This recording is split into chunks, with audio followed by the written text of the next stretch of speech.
Sa ngalan ng Ama, ng Anak, at ng Espiritu Santo. Amen.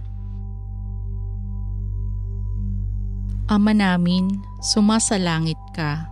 Sambahin ang ngalan mo. Mapasa amin ang kaharian mo. Sundin ang loob mo dito sa lupa para nang sa langit.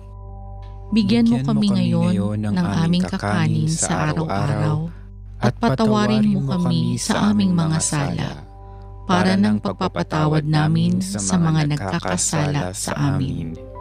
At huwag mo kaming ipahintulot sa tukso at iadya mo kami sa lahat ng masama. Amen.